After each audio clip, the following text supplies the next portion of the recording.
Усім прывітанне, з вами по-ранейшаму Зміцер Лукашук, і мы працягваем абмяркоўваць падзею Беларусі і за яе межамі. А працягнем мы гэтае абмеркаванне у нашым рэгулярным эфірным такім стрыме з гісторыкам, кандыдатам гістарычных навук, маяністам Евгеном Красуліным, з якім мы сустракаемся стабільна раз на 2 тыдні па аўторках. Добрый дзень, спадар Евген. Дзень добры. Так, я хотел пожартовать, але нават загаварыўся, что это самое, так, каб больш, ну, как бы так святочна, что ли, ўсё гэта падаць. Хотел сказать, з нами зараз у эфиры Евген Красулін і яго цагляная сцяна, на фоне якой ён любіць выходзіць у эфир усіх СМИ. Гэта ўжо брендовая такая картинка Евгена Красуліна. Нешта нават... Ну так, як на спине я цягаю. Ну, это пришпиленное разом с пиджаком, так раз и в эфир. Спадар Евген, давайте, может быть, почнем не с таких, как бы, веселых темов, якія ёсць. Дарэчы, веселый комментар адразу прыйшоў, пакуль мы з вами не пачалі. Александр Бомбер, ну, я так разумею, человек дзесьці скептычны, дзесьці ироничный, піша: ну, давайте, расскажите в 100-й раз, что кто-то уже всех достал, и скоро ему карачун, а мы послушаем в 100-й раз, потом пойдем каждый своими делами дальше заниматься. Ну, я думаю, что про то, что рассказывать... Выбачаюся, но приходит же слухать о 100-й раз, значит, заходить. Ну да. Но...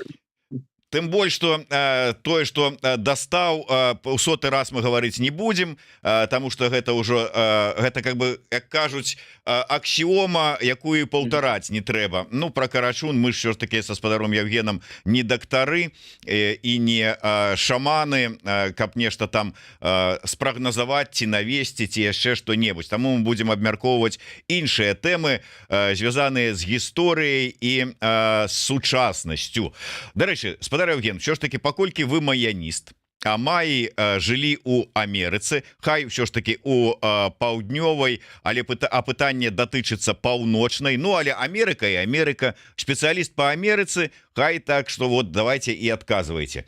Хеджигер пытается: колькасць замахаў на Трампа сведчыць аб тым, што ён надакучыў звычайным амерыканцам, ці гэта агульнадыктатарская традыцыя прыцягнення увагі СМІ, як Лукашенко уліозна? Першае, у дачыненні да майя выкарыстоўваць мінулы час не надта добра, бо іх і цяпер жыве прыкладна столькі ж, колькі і беларусаў, там каля 8-9 мільёнаў. Па-другое, жылі яны ўсё ж такі жывуць не ў паўднёвай Амерыцы, можа, нейкія мігранты ёсць, ну, у асноўным гэта Цэнтральная Амерыка, геаграфічна гэта Паўночная Амерыка. Вось, што тычыцца другое, я так разумею, асноўнай складаючай гэтага пытання, тут ні першы, ні другі варыянт. Вось, калі казаць пра замахі на Трампа і на іншых палітычных дзеячоў, тут, канешне, такая прастора для гэтых усіх тэорый, змоваў, фантазіяў, пошукаў нейкіх там рэптилоідаў і іншых. Насамрэч, жыццё, яно настолькі багацейшае за любыя схемы, што дзіву даешся, вось наколькі бываюць такія, ну, на наш погляд, дзіўныя супадзенні, нават немагчымыя. Не то, што супадзенне, збег абставінаў. А вось што тычыцца замахаў на палітыкаў, тут увогуле мы ідзем у сферу праяву неўстойлівасці чалавечай псіхікі, і пранікнуць і зразумець матывы, матывацыі тых людзей, якія ладзяць гэтыя замахі, даволі складана бывае. Вось як мы ўжо у гісторыі з папярэднім, перад апошнім замахам на Трампа, калі страляў вось гэты малады чалавек з абсалютна невядомымі матывацыямі. І хутчэй за ўсё, паколькі матывацыі не акрэслены, ягоныя погляды вельмі цяжка высветліць з таго, што ён пакінуў пасля сабе. Можна казаць, што гэта, ну, проста вось жаданне праславіцца, ведаеце, такая прага герастратавай славы. Што вось маё імя прагучыць побач з імём там вялікіх людзей сучаснасці і застанецца ў гісторыі. Штосьці такое можа быць. Можа быць. А у гэтай страляніне, якая адбылася вось недавно, там ну ёсць версія, што гэта чалавек, які вельмі перажываў і перажывае за тое, што Трамп зробіць у дачыненні да Ўкраіны, і быццам бы вось гэта яго падштурхнула да спробы замаху. І зноўку казаць, што за гэтым стаіць сам Трамп, так вось як казалі падчас папярэдняга замаху, што вось маўляў, гэта ўсё падстроена ж дзеля таго, каб выклікаць там і увагу да Трампа і спачуванне да Трампа. Насамрэч, ну канешне, трэба быць поўным адмарозкам ідыётам, каб спланаваць такі замах, што куля праляцела і там падрапала вуха. Гэта ж выпадковасць такая, што немагчыма пралічыць. Вось. І тут тое ж самае, що казаць, што гэта Трамп там зноў прыдумаў дзеля таго, каб падняць свой рэйтынг, які так вельмі моцна пхіснуўся пасля прыходу Харрыс у кампанію. Ну не, канешне, гэта не тое. Як не тое і прыцягненне, скажем, да сваёй персоны вось палітыкаў кшталту Трампу. Канечне, ёсць і ў традыцыі Паўночнай Амерыкі, маецца на ўвазе паўночнаамерыканскіх штатаў, Злучаныя Штаты Амерыкі, калі людзі рабілі замахі на прэзідэнтаў праз тое, што бачылі ў гэтых прэзідэнтах дыктатараў, тыранаў. Ну, зноўку памятаем стрэлы Бута у Лінкальна, калі Бут паўтарыў фразу, якую быццам бы прамовіў забойца Цэзара Брут: «Sic semper tyrannis», так заўжды з тыранамі. Дарэчы, Брут гэта не прамаўляў, Бут прамовіў. Ну і зноўку тут выклікае вялікае здзіўленне і, скажем так, когнітыўны дысананс, вось што Лінкальна, гэтага чалавека, які змагаўся за адмену рабства, за дэмакратыю, яго клічуць тыранам. Ну вось па-рознаму можа пераклініць чалавека, ён можа ў любой асобе. Не абавязкова там у асобы ёсць нейкія схільнасці да тыраніі, да аўтарытарызму.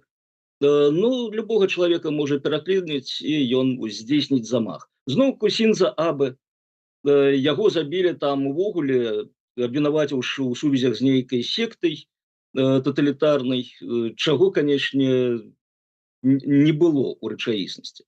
Так што тут зноўку мы маем праяву не столькі з палітычнымі нейкімі падзеямі, не столькі, не ведаю, там, з тэорыямі змовы, колькі мы маем справу з псіхалогіяй чалавека, які накручвае сабе, у тым ліку на падставе той інфармацыі, якую ён атрымлівае, і у тым ліку праз тое, што і ў сродках масавай інфармацыі, ў сацыяльных сецівах ідзе нагнетанне вакол нейкай тэмы.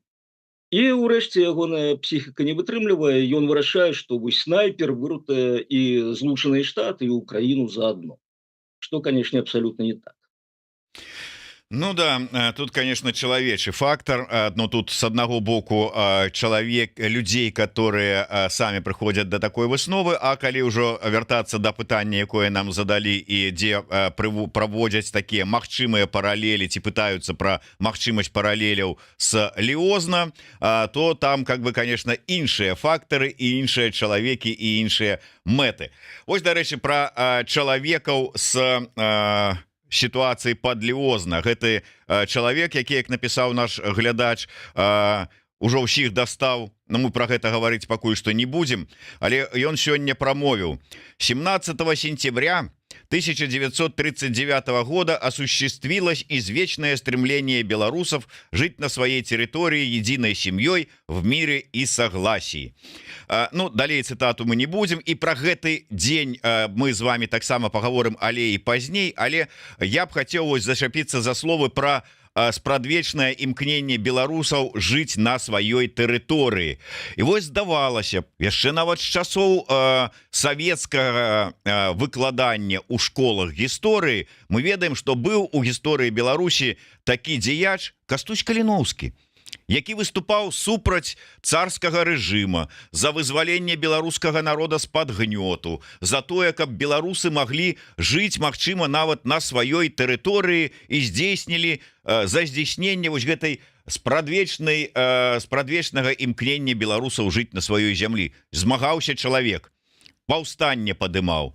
А зараз вось такі бут ці бруд у выглядзе дырэктара нацыянальнай бібліятэкі Гігіна з'яўляецца, які імкнецца забіць, умоўна кажучы, вобраз беларускага героя Каліноўскага. Што гэта? У вас ёсць тлумачэнне? Што за гэтым стаіць? Ну, каб толькі ён адзін. Там цэлая зграя такіх спрабуе гэта зрабіць. Хтосьці праз сваю неўстойлівую псіхіку, хтосьці можа з нейкіх карысных, скажем так, матывацыяў.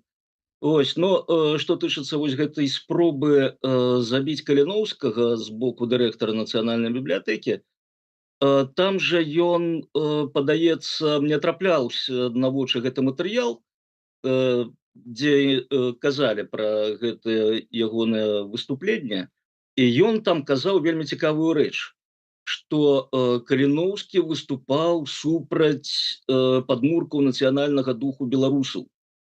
І зноўку вось тое, што не прагучала ў сённяшнім выступленні звароце да 17 верасня, так званага дня нацыянальнай еднасці, гэта што спрадвечная мара беларусаў жыць на сваёй зямлі з братнюю Руссю. Так памятаем яшчэ гэтую старую версію цяперашняга гімна беларускай дзяржавы. Вось гэта просто, ну, если я калі чытаў гэты зварот сённяшні, мне так я нават напрузіўся, што ну, зараз прагучыць жыць разам з расейцамі. Вось Гігін пра гэта не ўмаўчаў. Ён казаў, што дух беларускага народу ён заснаваны на вось такой ірацыянальнай, не ведаю, як яе яшчэ характарызаваць, любові беларусаў да расейцаў. А вось Каліноўскі ён выступіў супраць. Ну і тут, уласна кажучы, далей няма чаго аналізаваць. Зразумела, што гэта пасыл. Беларусы просто, ну, у іх лёс такі, які заснаваны на іх нацыянальным духу, жыць разам з расейцамі. Там у складзе Расіі 6 обласцямі, ці вось у такім стане, як цяпер знаходзіцца беларуская дзяржава, но жыць разам з расейцамі. Канечне, Каліноўскі тут просто, ну, не просто ніякім бокам, ён супраць гэтага, ён апанент, з пункту гледжання Гігіных вораг, таму яго, канечне, неабходна забіць. Трэба яго просто сцерці з гісторыі Беларусі, беларусаў, дакладней, цяперашніх, каб гэта не замінала Гігінам укладаць у галовы беларусаў вось гэтую канцэпцыю народнага духа беларусаў, якая якраз і арыентуецца на поўнае далучэнне беларусаў да Расіі, ну і ў выніку там нарэшце мы і саму канцэпцыю Беларусі як-небудзь уціхара зачынім.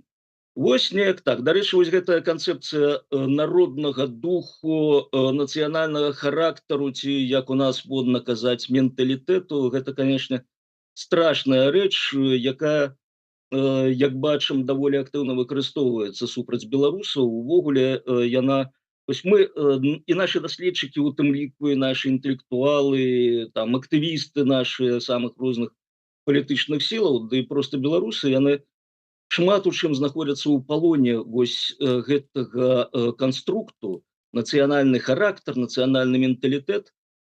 І гэта даволі добра дазваляе маніпуляваць намі. Вось кажуць, вы талерантныя, вы рахманныя, вы заўжды патрабуеце сабе лідара, вы нічога самастойна з гэтага выцякае зрабіць не можаце, вам абавязкова патрэбна моцная рука там, ці Лукашэнкі, ці Ціханаўская, якая падыме вас за шкварнік, аднясе ў светлую будучыню. Вось гэта прыпісваецца беларусам. Я, дарэчы, не так даўно прагледзеў цяперашнія публікацыі, якія у сябе ўключаюць вось гэтае паняцце нацыянальны дух, беларускі нацыянальны дух, беларускі нацыянальны менталітэт. І вось гэта ўсё і выцякае вось з гэтых матэрыялаў. Хоць калі мы возьмем гуманітарныя навукі за межамі Беларусі і Расіі, мы пабачым, што ад гэтага паняцця ўжо даўно адмовіліся, бо, ну, уласна кажучы, няма такой з'явы, як нацыянальны характар. Гэта з'ява, якая характэрна так стагоддзяў для 18-19, першай паловы 20. Гэта ідэя прывяла да вельмі кепскіх наступстваў чалавецтва, да вялікіх стратаў. І ў выніку, у першую чаргу даследчыкі яны прыйшлі да высновы, што няма такого.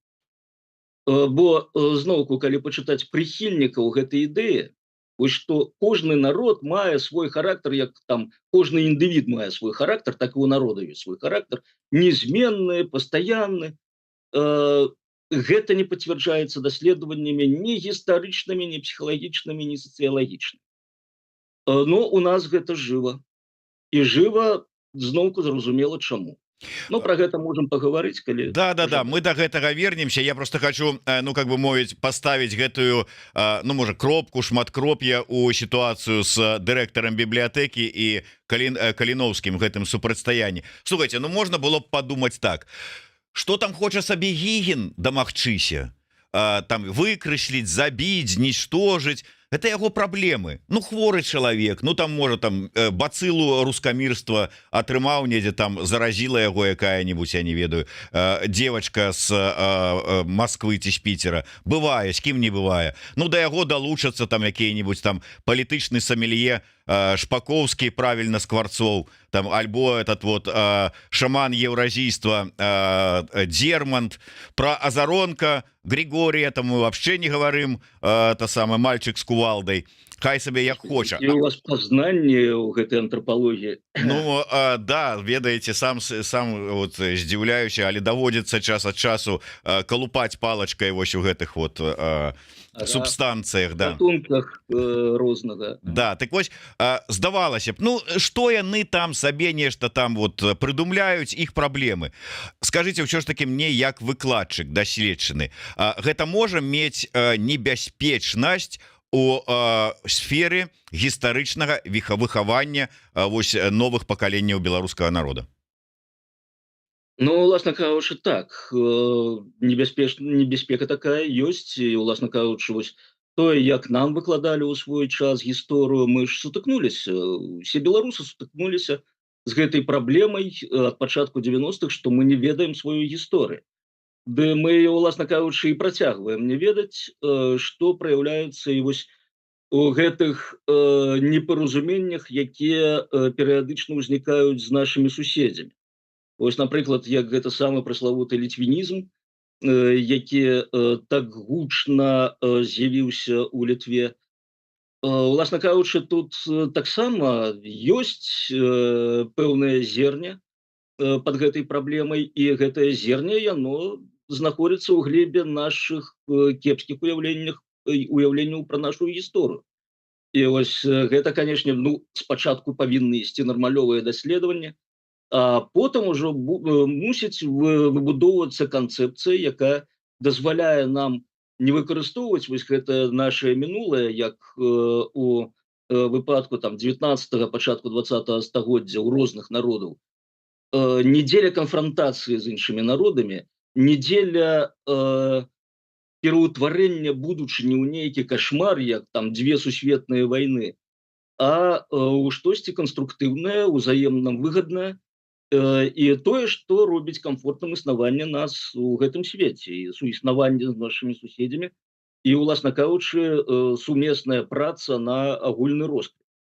Вось тут, канечне, у нас вялікая праблема, якая цягнецца з часоў расійскай імперыі, і потым яна яшчэ паглыблілася савецкім перыядам, бо там вось гэтыя імперскія настроі, характэрныя не толькі для царскай Расіі, але і для расійскіх бальшавікоў, ўсёй расійскай культуры, зноўку на якой выхоўваюцца ўсё новыя і новыя пакаленні, у тым ліку і беларусаў. Вось калі паглядзець праграму па літаратуры ў школе беларускай, мы там пабачым вельмі цікавыя творы, якія якраз выхоўваюць беларусаў вось у гэтым, скажем так, успрыяцці Расіі, расейцаў як цэнтру універсуму, як магутнага народу. Ну, зноўку, вось з школы памятаю радкі з Тараса Бульбы. Где найти ту силу, которая пересилит нашу русскую силу? І шкаляру, канешне, хочацца далучыцца вось да гэтага якраз, да гэтай сілы, якая непераможная, якая неперасільная. І ягоная ідэнтычнасць адпаведна і фармуецца у той бок. А потым, калі паўстае магчымасць пабудаваць сваю дзяржаву, дзеля таго, каб там камфортна жыць у гэтай дзяржаве, вось гэта паўстае бар'ерам. Вось гэтае неведанне гісторыі, скажонае уяўленне пра сабе у першую чаргу, адсюль скажоныя ідэнтычнасці, якія фармуюцца у такіх умовах. І ў выніку пачынаюцца вось: а навошта нам свая дзяржава? А какая разница, на каком языке говорить? І гэтак далей. І вось гэта ўсё паўстае зноўку моцным бар'ерам на шляху да нармалёвай будучыні. І таму, канечне, калі мы сутыкаемся з такімі праблемамі ў школьнай адукацыі, гэта тыя праблемы, якія трэба даволі тэрмінова вырашаць. Вось у нас цяпер ёсць час, так давайте літаратуру, гістарычныя тэксты, давайте пераклады на беларускую мову твораў сусветнага мастацтва з ангельскай, іспанскай, французскай і так далей, з афрыканскіх моваў, каб мы хоць ведалі, у якім свеце мы жывем. І гэта нам дапаможа у тым ліку будаваць нашыя беларускія ідэнтычнасці і будаваць нармалёвую будучыню ў нармалёвым атачэнні.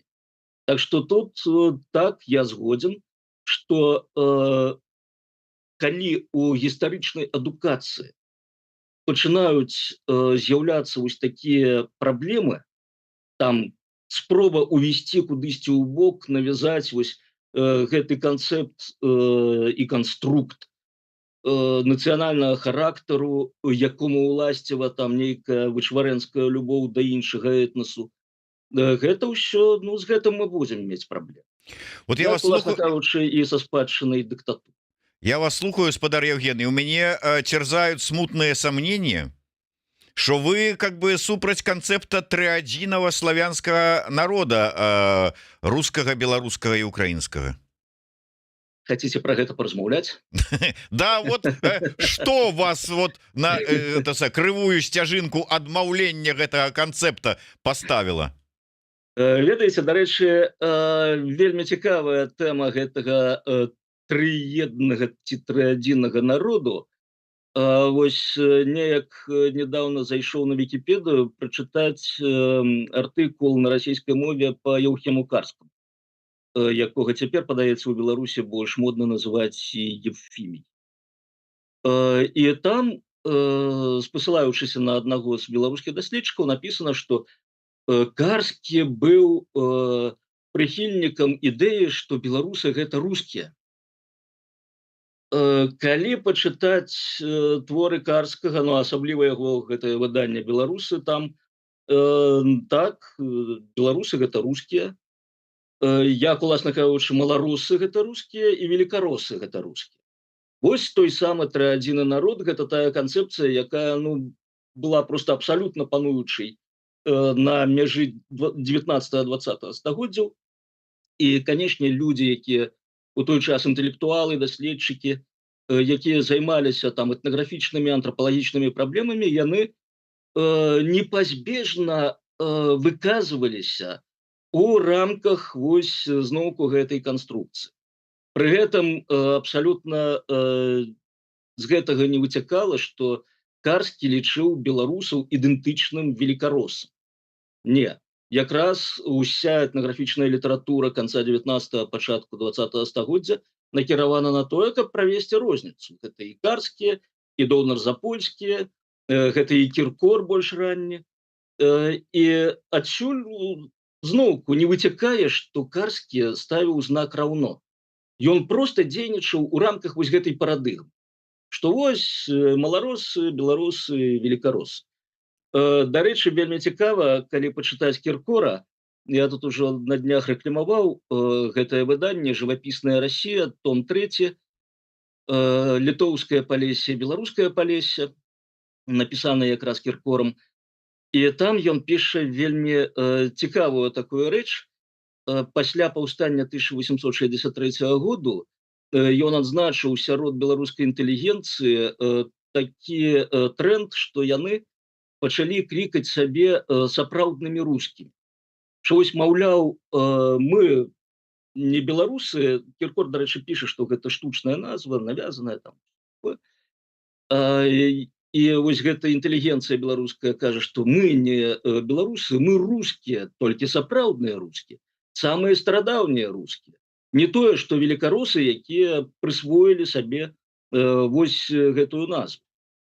Такім чынам, вось гэта ідэя, што беларусы гэта рускія са знакам якасці, яна мае даволі даўнюю гісторыю. І зусім не той, каго мы так часта прыгадваем, з'яўляецца аўтарам гэтай канцэпцыі. Вось. І такім чынам вось гэта тры адзінства, яно, ну скажам так, ну як марксізм за часам Савецкага Саюзу. Ён прысутнічаў паўсюль, гэта было абавязкова прыгадаць там ва ўводзінах да сваіх артыкулаў, чаму б яны не прысвячаліся там камуністычнай партыі ў партызанскай барацьбе ці квантавай механіцы, ну, калі ласка, сашліся там на клясыкаў Маркса, Энгельса, Леніна. Вось, і, скажем так, сітуатыўна Сталін, Хрушчоў, Брэжнеў.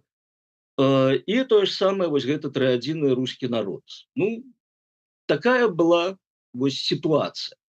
Потым ад гэтай сітуацыі лёгка адмовіліся, хаця не, ну, цяпер мы бачым, што ёсць спробы, асабліва вось, калі зойдзеш у расійскія паблікі, ну там хоць святых вынасі, што мы все единыя, мы все рускія, працягвае існаваць вось гэтая ідэя, што расейцы ўсё называюць славянскім дзеля таго, каб потым назваць усё славянскае рускім.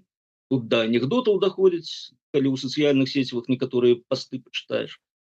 І вось гэта спрабуюць неяк учапіцца тымі ж сінімі пальцамі за гэтую ідэйку і зацягнуць да сябе як мага больш народаў, як мага больш дзяржаваў, каб казаць, што вось мы ўсе рускія нарэшце. Ну, зноўку так, ну, імперыялізм, у падмурку якога стаіць і культура, і канцэпцыя гісторыі Расіі, гэтак далей. З гэтым таксама трэба змагацца і, ну, так, даволі непроста. Так, спадар Евген, і яшчэ одно подозрение у мяне тут нараджаецца, что вы как-то вот скептычна ставіцеся да самого паняцця руская цывілізацыя, ну у тым сэнсе, у якім яно зараз выкарыстоўваецца. Вось цікава, у якім сэнсе яна выкарыстоўваецца, бо у мяне быў даволі доўгі дыспут з адным беларускім, ну скажем так, палітолагам, які нават не памятаю, у якім выданні вёў такую рубрыку «Паліталогія для чайнікаў». Яна там сапраўды для чайнікаў яго, які вельмі вось любіць гэтае паняцце руская цывілізацыя, да якой ён далучае беларусаў, безумоўна. Тут праблема ў тым, што само паняцце цывілізацыя не з'яўляецца навуковым. Я вось, напрыклад, цывілізацыю выкарыстоўваю толькі і выключна дзеля пазначэння таго, што было ў старажытнасці. Вось была, напрыклад, кітайская цывілізацыя, была цывілізацыя шумерская, была цывілізацыя майя, была цывілізацыя інкаў. Таксама не зусім карэктнае гэтае прымяненне нават для тых часоў. Калі там браць, што гэта, ну як патлумачыць гэты тэрмін, гэта культурныя з'явы адзінага паходжання, распаўсюджаныя на шырокую тэрыторыю. Но тут вось, напрыклад, для Паўднёвай Амерыкі, для вось гэтай зоны цэнтральных хандаў, дзе яшчэ ў дакалюмбавыя часы існавалі развітыя культуры і цывілізацыі, такія як цывілізацыя там Цюанаку-Уары, цывілізацыя тых жа інкаў, культуры Паракас, Наска і шмат іншых вельмі цікавых культураў, там ёсць навуковае паняцце гарызонт. Вось ёсць перыяд, калі існуюць асобныя культуры, раскіданыя па ізаляваных далінах Ціхаакіянскага ўзбярэжжа Андаў. А ёсць гарызонт, калі ўсе гэтыя культуры аб'ядноўваюцца там, ну, як правіла, пад палітычнай уладай аднаго палітычнага ўтварэння. Вось гэта гарызонт, тады шматлікія культурныя з'явы распаўсюджваюцца на шырокую тэрыторыю, выходзячы за рамкі вось гэтых вузкіх, скажем так, тэрыторыйкаў далінаў. Калі казаць пра цяперашнюю сітуацыю, пра сённяшняе чалавецтва, даволі цяжка прыдумаць, што пазначыць як цывілізацыя. Што, якія фактары, якія рысы, якія крытэрыумы вось аб'яднаць пад гэтым тэрмінам. Но мы ведаем, такога чалавека, як Тойнбі. Гэта адзін з мэтраў цывілізацыйнага падыходу, праз, творы якога, уласна кажучы, былыя савецкія людзі з пачатку 90-х пачалі знаёміцца вось, з, чымсьці, з нейкай метадалогіяй адрознай ад марксізму. І, канечне, гэта ўражвала сваёй навізной, гэта ўражвала, ну, пэўнай інтэлектуальнай такой гульнёй, пэўным выклікам інтэлектуальным. І таму я памятаю вось пачатак 90-х, сярод студэнтаў, гістарычнага факультэту БДУ, гэта у мяне там былі знаёмыя, сябры, гэта было вельмі папулярна. Ну, уласна кажучы, у Маскоўскім універсітэце, дзе я вучыўся, таксама гэта было папулярным. Вось гэтае свежае выданне Тойнбі, там цывілізацыя. Праблема ў тым, што калі гэтая, ідэя, цывілізацыйны падход Тойнбі, дакаціўся да нашых мясцінаў, на захадзе ён ужо перажыў свой заняпад. Бо, па-першае, вельмі цяжка вызначыць, як я ўжо казаў, крытэрыумы, для пазначэння, што такое цывілізацыя. Пачынаеш вызначаць, што такое цывілізацыя, а скотваешся, вось як у гэтай паліталогіі для чайнікаў, проста да апісання палітычнай мадэлі. Ну, прыпісваеш ёй там нейкую цывілізацыйную сутнасць. Вось, чаму Расія аўтакратыя? Таму што там цывілізацыя. Чаму ў Беларусі аўтакратыя? Таму што Беларусь належыць да расійскай цывілізацыі. І далей глядзі пункт першы. Вось гэта, канешне, не, скажем так, не вытрымлівае крытыкі пры навуковым аналізе такога падыходу. Потым сама канцэпцыя Тойнбі, ну і, уласна кажучы, напрыклад, тое, пра што піша Хантынгтон, вось гэтае сутыкненне цывілізацыяў, гэта не, ну, як бы гэта сфармуляваць, гэта не дае магчымасці спрагназаваць будучыню. Вось Хантынгтон, хто ведае, ён прадказаў сутыкненне цывілізацыяў хрысціянскай і ісламскай. Это 90-е гады 20-го стагоддзя, калі ўзнікла гэта ідэя.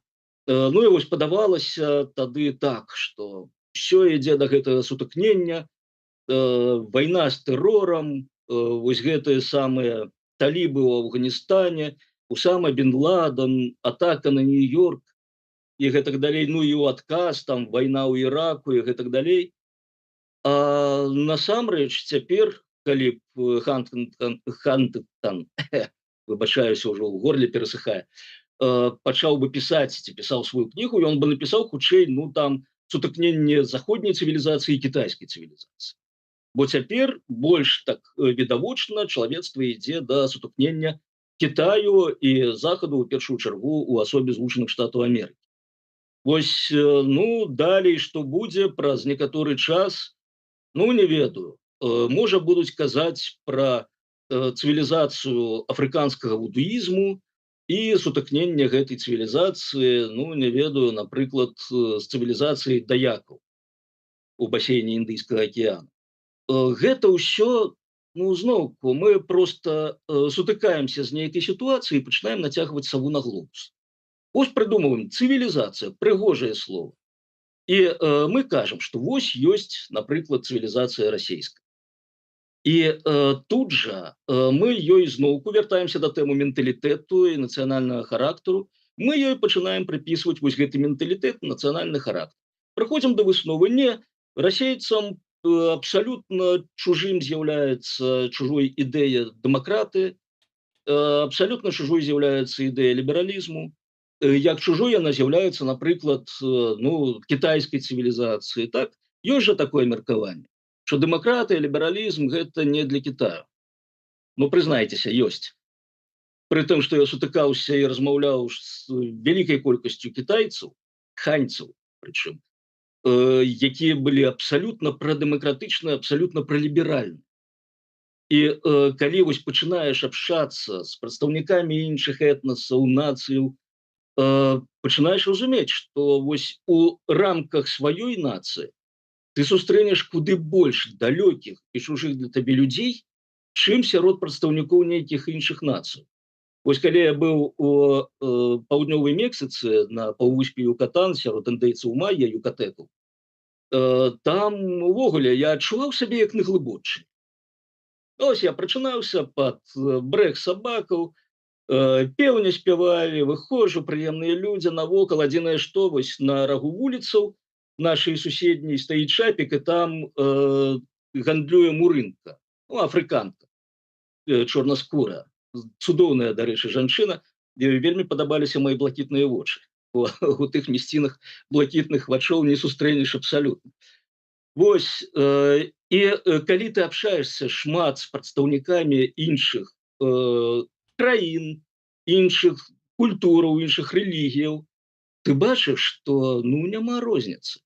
Вось цікава, дарэчы, звычайна ў нас цытуюць, ну, раней цытавалі, цяпер ужо, канечне, падзабылі такога паэта і аўтара, як Кіплінг, Рэдзьярд. У яго ёсць балада пра ўсход і захад, якая пачынаецца з радкоў, ну, я цытую, скажем, па памяці, не зусім будзе рытмічна і ў рыфму. Захад ёсць захад, усход ёсць усход, сустрэцца не дадзена ім. Так, пакуль не пабачыць іх пан Бог перад пасадам сваім. Вось далей цытаванне не ідзе.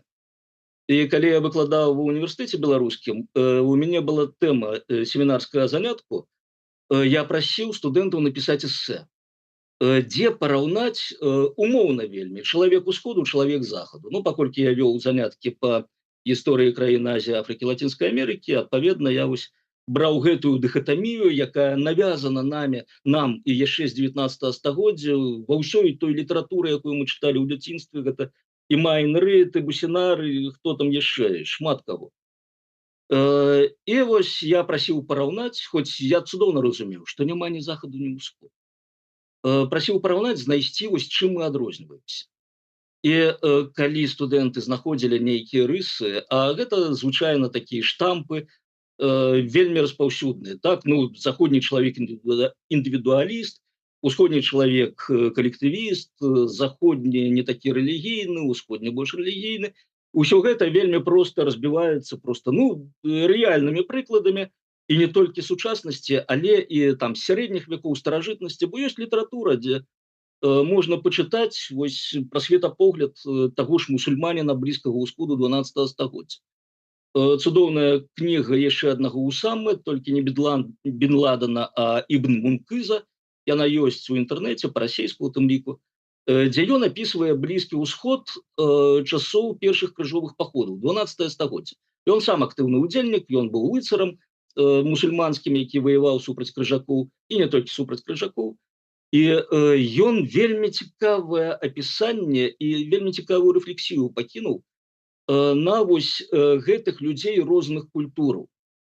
І у выніку там чытаеш, думаеш, адзе, ну, ён, канешне, як шчыры мусульманін, паўсюль піша, што франкі да пакарай іх Аллах.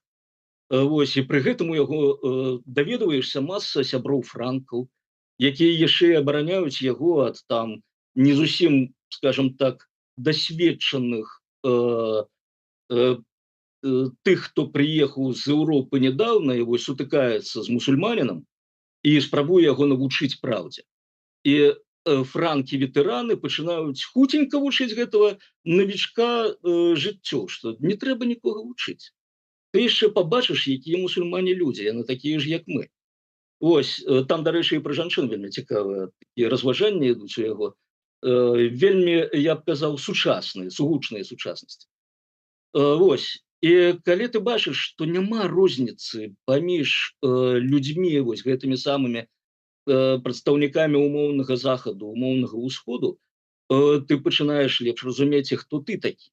І зноўку гэта дазваляе прасцей выбудоўваць свае адносіны з прадстаўнікамі іншых народаў і, скажем так, глядзець у будучыню, па-першае, больш аптымістычна, а па-другое, імкнуцца мадэляваць гэтую будучыню менавіта камфортную, неканфліктную, ну і зноўку ўзаемавыгадную для ўсіх.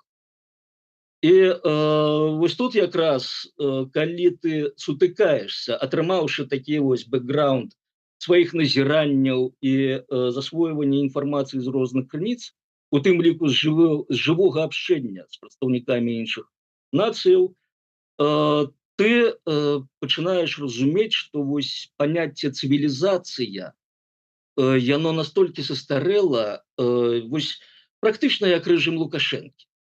Гэта баўтаецца на нагах у людзей і замінае гэтым людзям хутчэй рухацца наперад. Для свайго ж, скажем так, для сваёй жа большай эфектыўнасці і большага камфорту жыцця. Так што калі ўзнікае гаворка пра цывілізацыю, моя рука не тое, што цягнецца да пісталету, а яна цягнецца да аргументацыі. І мне, канешне, хочацца атрымаць аргументацыю зваротную у падтрымку гэтага тэрміну, якую я не атрымліваю, і ў выніку вось гэты самы палітолог мяне ў адзін цудоўны момант забаніў. Ну, ведаеце, тут я з вами не пагажуся ў тым сэнсе, што калі рука цягнецца не то, што за пісталетам, а за гранатамётам, калі чуеш словазлучэнне руская цывілізацыя, вот, хочацца страхнуць разам з лукашэнкаўскім рэжымам с ног нармальных людзей, каб рухацца далей. Але давайте на заканчэнне нашай размовы ўсё ж таки звернемся да дня сённяшняга. Ну, каб вы все ж таки трошку праз гісторыю, можа быть, подали. Я еще раз процитую. 85 лет назад освободительный поход Красной Армии, ну, вот это вот которые там все это прыхадні розные лазять по хатах, тыцкают пальцами у сала и дали по тексте. Поставил точку в вопросе нашего государственного самоопределения. Народ, долгие годы разделенный на западных и восточных белорусов, стал единой нацией. Началась история большого пути. В годы Великой Отечественной, драматического и героического, после Великой Победы, мирного и созидательного. Я не один раз чуў от, прости господи, ваших коллег кшталту Марзалюка про тое, як вот 17 верасня 39 года здарылася гістарычная падзея, гістарычная, да, что вот аб'ядналі беларускі народ заходніх і усходніх, нарэшце здолелі сшыць одну нацыю з двух кавалкаў і далей дзяржаву, дзякуючы гэтаму атрымалі. Маўляў, а ты что, не памятаеш, як под палякамі беларусаў гнабілі, як не давалі школы развіваць? Ну да, гэта было, ніхто гэта не адмаўляе. Далей, правда, ішло такое, і не надо нам расказваць, як вы там за Польшчай нібыта дзверы калбасамі подвязывалі і гэтак далей. Але ўсё ж такі, вот ваша ацэнка гэтых падзеяў і як яна адбілася на дні сённяшнім. Ці можам мы сёння казаць пра свята вось гэтае як святочны дзень, чамусьці, правда, ён працоўны, як дзень народнага адзінства? Ну, ведаеце, ёсць такая папулярная фраза цяперашняя, не ўсё так адназначна, якую звычайна выкарыстоўваюць у маніпулятыўных мэтах, но гэта не мой выпадак цяперашні. Бо сапраўды не ўсё так адназначна. Вось мы не можам даць адназначнай ацэнкі гэтай падзеі.